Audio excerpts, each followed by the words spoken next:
తెలంగాణలో గ్రామీణాభివృద్ధికి ప్రభుత్వం కొత్త ప్రయోగానికి శ్రీకారం చుట్టింది. ఉపాధి హామీ పథకం కింద ఊరూరా చేపల చెరువులు నిర్మించేందుకు నిర్ణయం తీసుకుంది. చెరువుల శిఖం భూములను వినియోగించి మత్స్య సంపదను పెంచుతూ అదే సమయంలో వేలాది మందికి ఉపాధి కల్పించేందుకు ప్రభుత్వ ప్రణాళికలు రచిస్తోంది.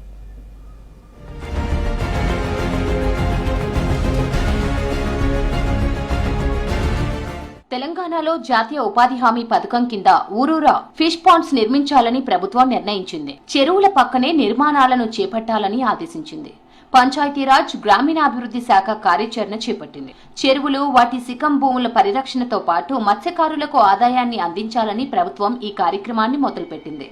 రాష్ట్రంలో ఉపాధి హామీ పథకం కింద 2025-26 ఆర్థిక సంవత్సరంలో వివిధ పనులను పరిశీలించి చివరికి చేపల కొలనులను ఎంపిక చేసింది. ఒక్కో కొలను కింద 3,300 పని దినాలు కల్పించి 1 క్యూబిక్ మీటర్కు 333 రూపాయల చొప్పున మొత్తం 10 లక్షల రూపాయలు కూలీలకు వేతనంగా ఇవ్వాలని జిల్లాల అధికారులకు ఆదేశించింది ప్రభుత్వం.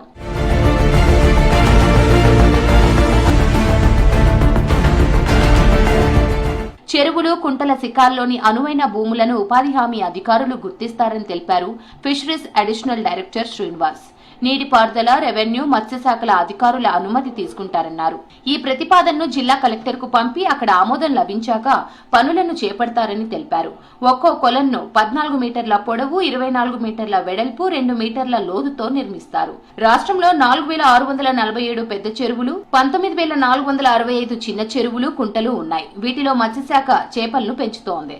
చెరువుకు 100 నుంచి 300 మీటర్ల దూరంలో చేపల కొలనులు నిర్మిస్తామన్నారు శ్రీనివాస్. మహాత్మా గాంధీ గ్రామీణ ఉపాధి హామీ పథకం కింద చెరువుల షోర్ ఏరియాలో ఈ చేప పిల్లల పెంపకాని కోసం అంటూ కొన్ని పాండ్స్ నిర్మాణం చేయడం జరుగుతుంది. అట్టి పాండ్స్ లో ఏంటంటే మత్స్యకారులు చిన్న సైజు అంటే అరంగులం నుంచి అంగుళం ఉన్న చేప పిల్లలను తీసుకొని పెంచుకొని పెరిగిన తర్వాత ఒక 3-4 అంగుళాలు అయిన తర్వాత సుమారు దానికి 60 నుంచి 90 రోజులు పడుతుంది. పెరిగిన తర్వాత దాన్ని తీసుకెళ్లి ఆ పక్కనే చెరువులో వేసేసుకుంటే ఏంటంటే దీనివల్ల ఎన్నో ఉపయోగాలు ఉన్నాయి. కూలీలకు ఉపాధి కల్పన, చెరువుల ఆక్రమణలకు అడ్డుకట్ట వేయడంతో పాటు శిఖం భూములను కాపాడవచ్చంటున్నారు అధికారులు.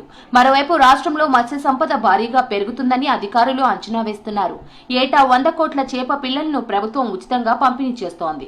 ఇవి అందుబాటులోకి వస్తే విత్తన చేపలను కూడా పెంచవచ్చంటున్నారు అధికారులు. ఈ గ్రామీణ ఉపాధి హామీ పథకం కింద ఏంటంటే ముందు మత్స్యకారులను ఇన్వాల్వ్ చేయాలి. ఆ మత్స్య సహకార సంఘం ఉంటుంది, ఆ గ్రామంలో వారితో మాట్లాడి స్థలాన్ని ఎంపిక చేయాలి. స్థలాన్ని ఎంపిక చేసిన తర్వాత ఆ స్థలానికి భవిష్యత్తులో వాళ్ళు మెయింటెనెన్స్ అంటే ప్రతి సంవత్సరం కొంచెం పూడికి చేరుతుంది, దాన్ని తీసేసుకొని తొలగించుకొని కట్టలు ఎప్పుడు మరమ్మతులు చేసుకుంటూ ప్రతి సంవత్సరము చేపపిల్లల పెంపకం అనేది దానిలో చేసుకోవచ్చు. దీనివల్ల వచ్చే ప్రయోజనాలు ఏంటంటే ఇప్పుడు ఎక్కడో దూర ప్రాంతం నుంచి పెద్ద చేపపిల్లలను పట్టు రావాలంటే అక్కడి నుంచి తీసుకురావాలంటే అవి ఒత్తిడి గురై చనిపోయే అవకాశం ఉంటుంది.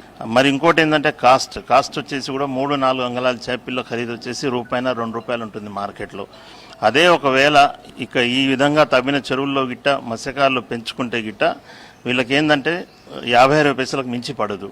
ఇంకోటి ఏంటంటే నాణ్యమైన చేపలు అదే వాతావరణంలో అంటే ఆ చెరువు పక్కనే ఉంది కాబట్టి ఆ చెరువు యొక్క వాతావరణం అక్కడ ఉన్న పరిసరాల ప్రాంత వాతావరణం ఒకే విధంగా ఉంటుంది కాబట్టి ఏంటంటే బ్రతుకుదల అంటే చేప పిల్లలు ఎక్కువ శాతం బతుకుతాయి. మత్స్యకారులను ఆర్థికంగా బలోపేతం చేసే లక్ష్యంతో జాతీయ ఉపాధి హామీ పథకంతో చేపల చెరువుల నిర్మాణాన్ని లింక్ చేసింది రాష్ట్ర ప్రభుత్వం. దీంతో గ్రామాల్లోని ప్రభుత్వ భూముల పరిరక్షణతో పాటు చెరువులు, కుంటల FTL బఫర్ జోన్లను ఆక్రమించకుండా చేయొచ్చంటున్నారు అధికారులు.